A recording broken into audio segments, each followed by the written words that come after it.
एक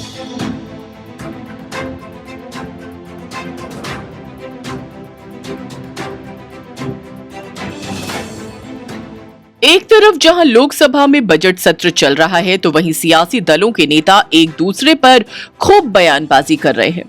भाजपा छोटी पार्टियों के साथ बड़ी रणनीति साधने में लगी हुई है। पूरब से लेकर पश्चिम तक चुनावी समीकरण बैठा रही है। ऐसे में लोकसभा चुनाव को लेकर विपक्षी पार्टियों की चुनौतियां बढ़ती जा रही हैं।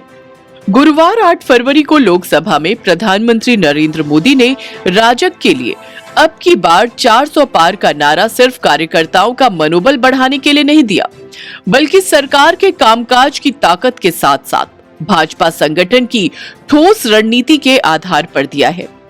इस बड़े लक्ष्य के लिए भाजपा की प्रदेश इकाइयां किस तरह माइक्रो मैनेजमेंट कर रही हैं, उसकी बानगी उत्तर प्रदेश में साफ दिखाई देती है।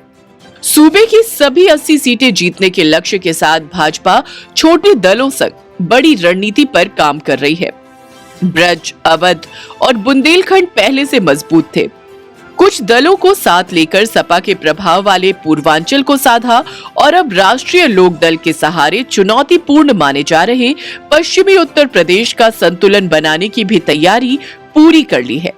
सबसे ज्यादा संसदीय सीटों वाले उत्तर प्रदेश में अंचलवार क्षेत्रीय दलों का जातीय प्रभाव है। पिछले 2 लोकसभा चुनावों के परिणाम बताते हैं कि अवध, ब्रज और बुंदेलखंड अंचल में भाजपा के लिए कोई खास चुनौती नहीं है, लेकिन पूर्वांचल और पश्चिमी उत्तर प्रदेश चुनौतीपूर्ण जरूर था। यहाँ दलितों और पिछड़ों की आबादी अच्छी संख्या में है। साल 2019 में सपा, बसपा और रालोद ने प्रदेश में गठबंधन कर चुनाव लड़ा तो सपा के गढ़ मैनपुरी और कांग्रेस की पारंपरिक सीट रायबरेली सहित भाजपा को पूर्वांचल और पश्चिमी उत्तर प्रदेश में 7-7 सीटों पर हार का सामना करना पड़ा। लेकिन इस बार इन दोनों अंचलों में भाजपा सभी जातीय समीकरणों को पूरी तरह दुरुस्त कर लेना चाहती है। पूर्वांचल की बात करें तो यहाँ जिन जातियों का मजबूत प्रभाव है उनमें यादव, कुर्मी, निषाद, राजभर और लोनिया मजबूत स्थिति में है। यादव मजबूती से सपा के साथ हैं, लेकिन 6% भागीदारी और प्रदेश की करीब 10 सीटों पर असर डालने वाली कुर्मी बिरादरी को साधने के लिए भाजपा ने सरकार और संगठन में इस वर्ग के नेताओं को प्रतिनिधित्व देने के साथ अपना दल एस का दामन 2014 से थाम रखा है। जदयू के राजग में शामिल होने से नीतीश कुमार का भी कुछ प्रभाव इस जाति वर्ग पर पड़ेगा।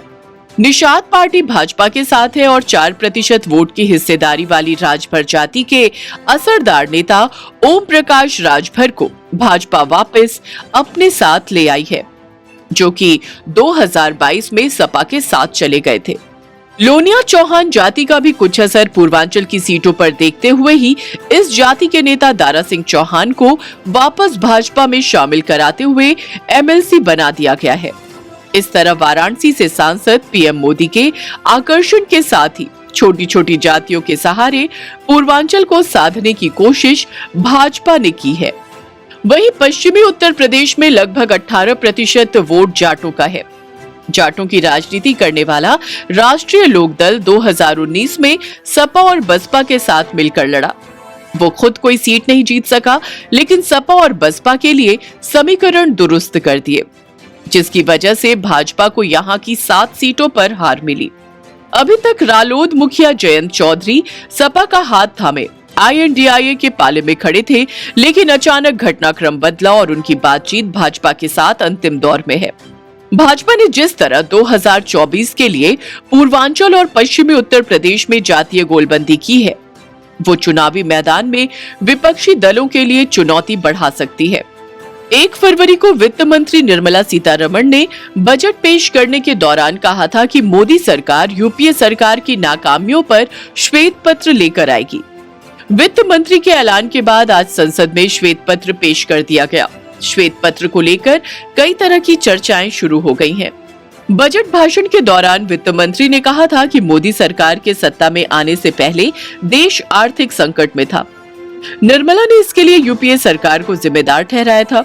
उन्होंने कहा था कि मोदी सरकार ने अर्थव्यवस्था को पटरी पर लाने के लिए बहुत मेहनत की है। श्वेत पत्र के जरिए यूपीए और एनडीए सरकार के कार्यकाल में हुए कार्यों की तुलना की जाएगी। साथ ही सरकार अपने कार्यकाल में उठाए गए सकारात्मक कदमों के बारे में भी बताएगी।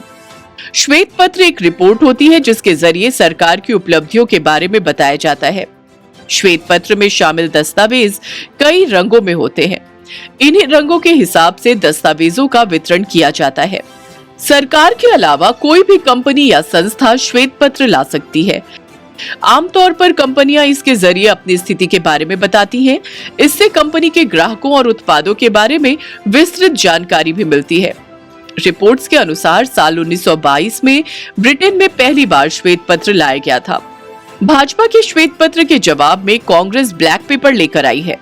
कांग्रेस अध्यक्ष मल्लिकार्जुन खड़गे ने 8 फरवरी को ब्लैक पेपर जारी किया। खड़गे ने कहा कि बीजेपी लोकतंत्र को खत्म कर रही है।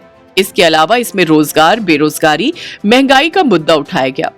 कांग्रेस ने भाजपा सरकार के 10 सालों के राज के खिलाफ ब्लैक पेपर जारी किया, जिस पर पीएम मोदी ने चुटकी ली, तो वहीं पीएम ने संसद में कांग्रेस पर एक बार फिर जमकर हमला बोला।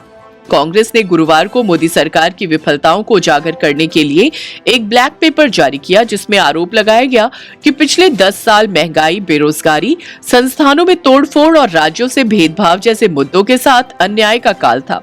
इस पर पीएम मोदी ने तंज कसते हुए कहा कि जब देश पिछले 10 वर्षों में नई ऊंचाइयों को छू रहा है, तो हम इसे बुरी नजर से बचने के लिए काला टीका के रूप में लेते हैं। प्रधानमंत्री ने राज्यसभा में कहा कि जब भी कोई अच्छी बात होती है तो हम बुरी नजर से बचने के लिए काला टीका लगाते हैं, और आज ये सम्मान देने के लिए मैं मल्लिकार्जुन खड़गे जी को धन्यवाद देता हूँ। पीएम ने आगे कहा कि खड़गे ने एक बुजुर्ग होने के नाते देश की प्रगति में हमारी सरकार द्वारा किए जा रहे अच्छे कार्यों के लिए ये काला टीका लगाया है।